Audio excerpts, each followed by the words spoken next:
Call meeting to order. Clerk, please call the roll. Trustee Flamini? Here. Trustee Taylor? Here. Trustee Hill? Here. Trustee Deteen? Here. Chairman Neal? Here. First item on the agenda is the approval of the minutes of the, first and foremost, are there any agenda changes? Hearing none. Then approval of the minutes of the regular meeting held November 18th, 2014 at 6:30 p.m. Is there a motion? Move for approval. Second. Motion second. Any discussion? Clerk, please call the roll. Trustee Flamini? Aye. Trustee Taylor?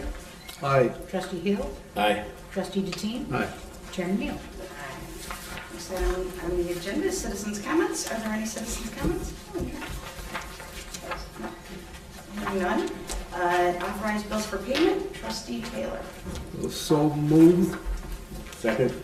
Motion is second. Any discussion? Clerk, please call the roll. Trustee Flamini? Aye. Trustee Taylor? Aye. Trustee Hill? Aye. Trustee Deteen? Aye. Chairman Neal? Aye. Next item is to open up a public hearing to consider passing proposed property tax levy ordinance. So, 6:35 p.m. We'll open up the public hearing.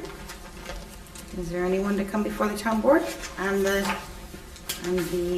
levy that is being proposed? Going once? Going twice? Okay, the public hearing is closed. So the next item on the agenda is consider passing ordinance 2014-3, levying taxes for all town purposes for Zion Township, Lake County, Illinois, for the tax year 2014, collectible in 2015. And just to share with you, Trustee Taylor asked some really good questions today about where we are and where we've been. Just to share with you, that's my report, and then the page before it is where we have been in the past. There's one for you too. Let me find my copy. So Larry, it's just showing the history of the levy. Okay. And just for the record, we have dropped our levy, or the income that we've received, by 44% since this thing started taking a turn for the worse. Back in 1996, when we levied for 97-98, that was the last time that what we are proposing for the tax levy, that was the first time it was lower. Wait a minute, how am I saying this wrong? It was, right now we are proposing the levy for $889,000. In 1996 was the only time it was below that, and it was $879,000. So other than that, it's been over $1 million every year. So it's definitely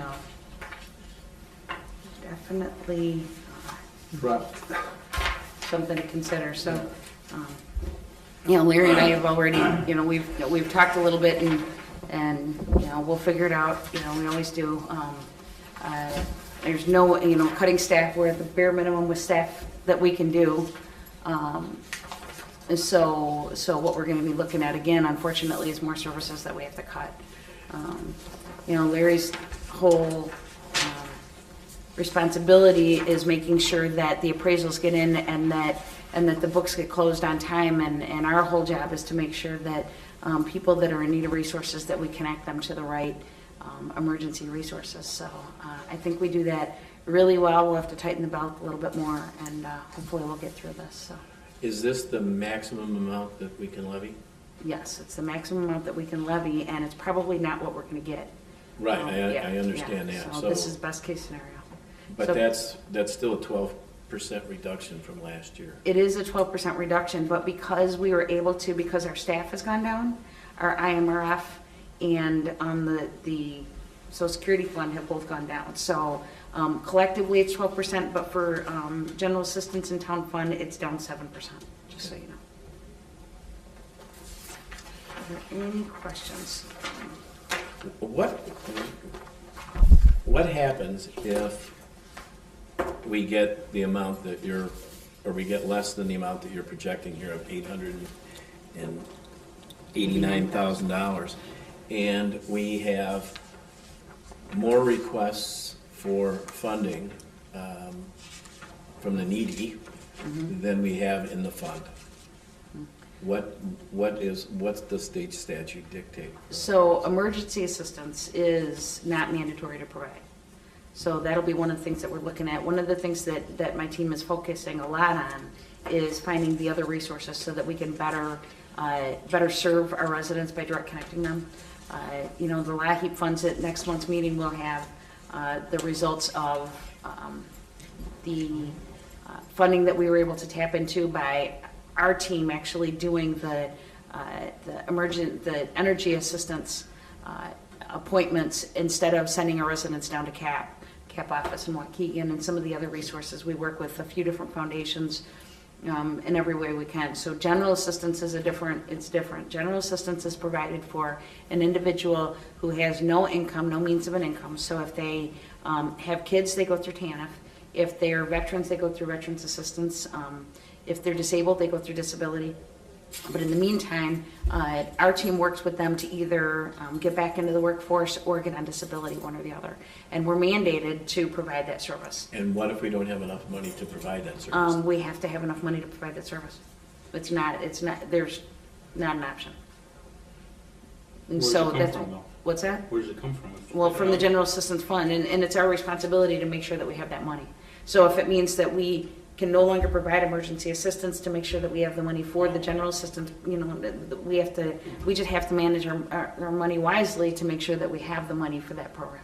Okay, but that's not the question I'm asking. Okay. The question I'm asking is if we don't have enough money, and the state statute requires that we provide that, and Right. all the money's gone from every program, and we still have needy people, what do we do?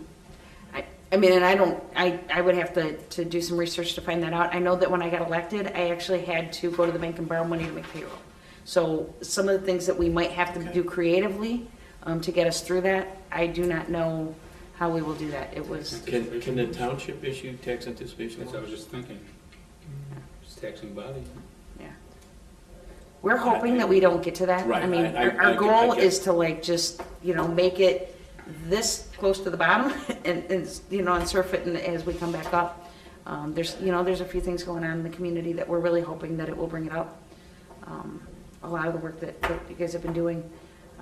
It'll be interesting. So just navigating it and see where it goes. All that said, is there a motion to consider passing the ordinance 2014-3? I make a motion to approve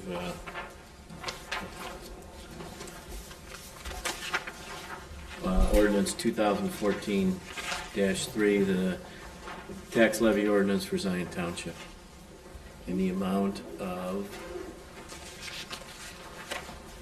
do I need the amount in there? $889,325.71. $889,325.71.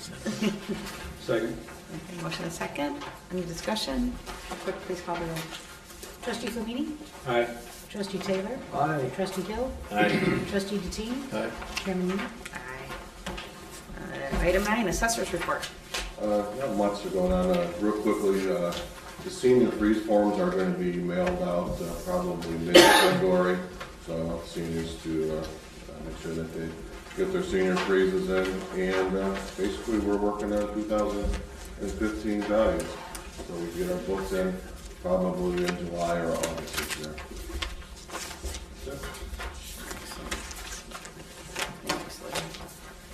Okay, and then item 10, supervisor's report. Just so that you do know, we've always provided a services report every month on all the programs that we're providing and how much money went out, and we revamped our file maker system, and in doing that, Gail found some discrepancies, and so she really wants to, she's a perfectionist, and wants to make sure that everything is dead on before she prints another report, and so for the end of the year report, we'll have that next month, that will have the final numbers for this entire year. So we'll have that then. And then just to share with you, the ELF network will be completed tomorrow.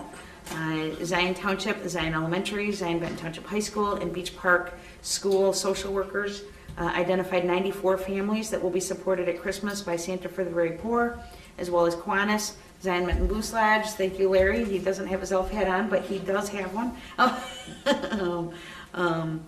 Number 667.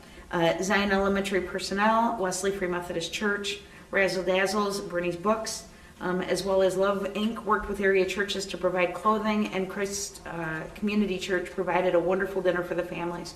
So special thanks to Kay, and I'm not going to be able to say her last name. She is an exchange student from Thailand. Andrea and Armando Menendez, Diana and Jacqueline Carrillo, Ms. Zion Mackenzie Schmiel, and her mother Dawn, as well as junior Ms. Zion Zoe Herberger and her mother Charlene, and Angela and Kay Jackala for donating their Saturday morning to go with me down to Chicago to St. Mary of the Angels Church, where we worked with, well, there's each organization adopts 80 families, and there's 10 organizations, so there's 800 bags that are packaged. We got back in time to, the truck delivered the gifts. They're all at the Township. There's nothing going on in the boardroom right now except for staging of gifts. This morning, they actually delivered food for the families and gift cards for Jewel. But just having these high school kids, I put it out to Zion Benton Township High School, and they now have a website where if you have community service opportunities that you would like to engage the kids in, they will post the opportunities for them. And we actually had to turn kids away because I only had room in the van for 12. But they were really overwhelmed with seeing all of the work that goes into when you adopt families for Christmas and how much we do. So. Special thanks to Julie Wendorf for all her help over the years. She's been helping us for 10 years, and condolences to her. Her mother passed away. And just to make you aware, Zion Township has already had meetings to change up what we're doing for next year.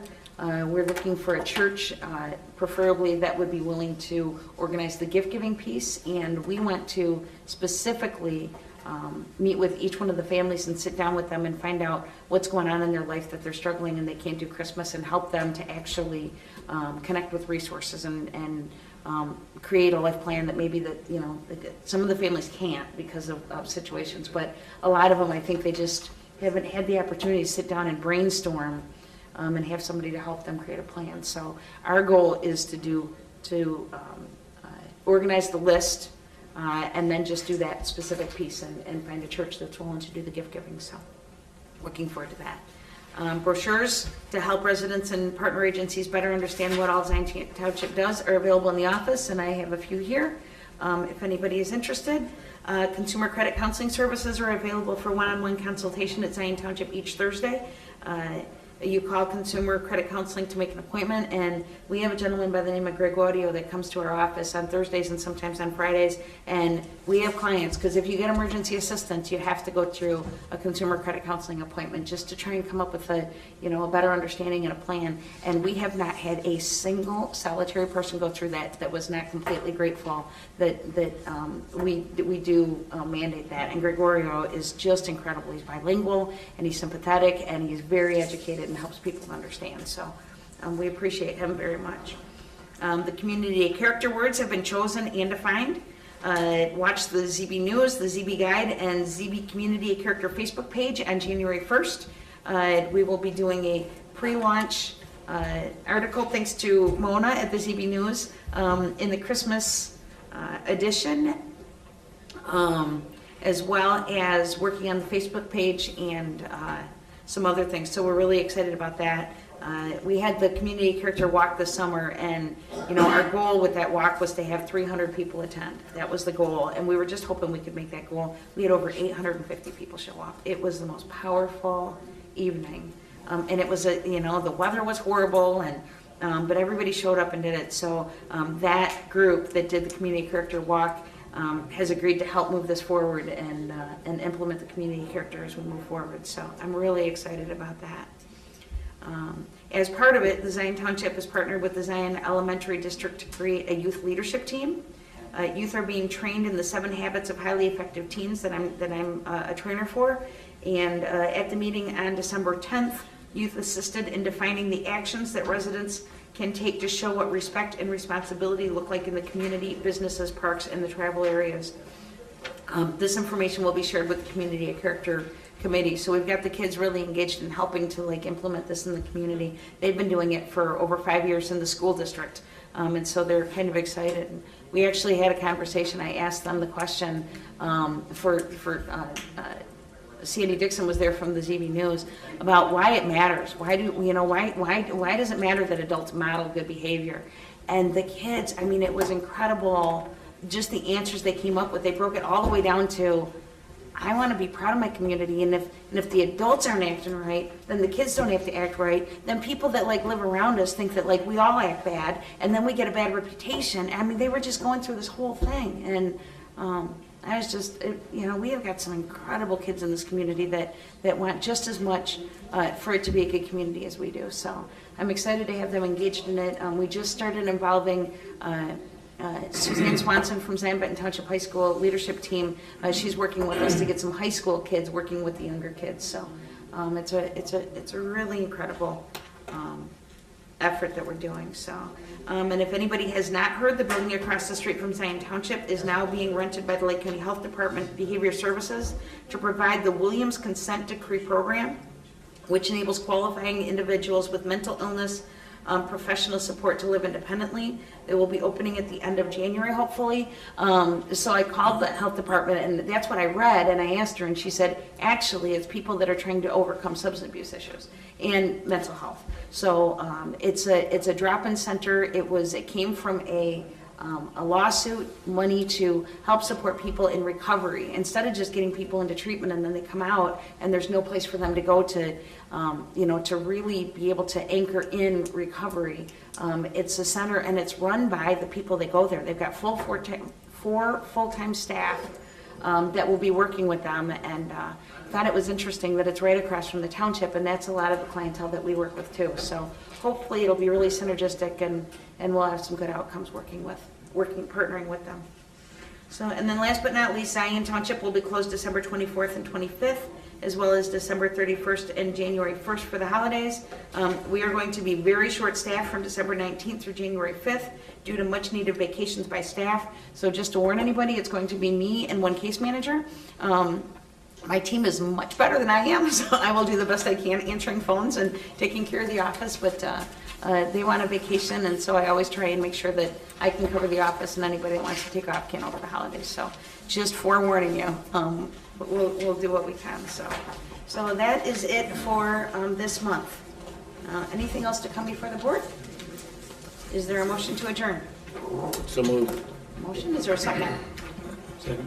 Motion second, discussion, clerk, please call the roll. Trustee Flamini? Aye. Trustee Taylor? Aye. Trustee Hill? Aye. Trustee Deteen? Aye. Chairman Nemo? Aye.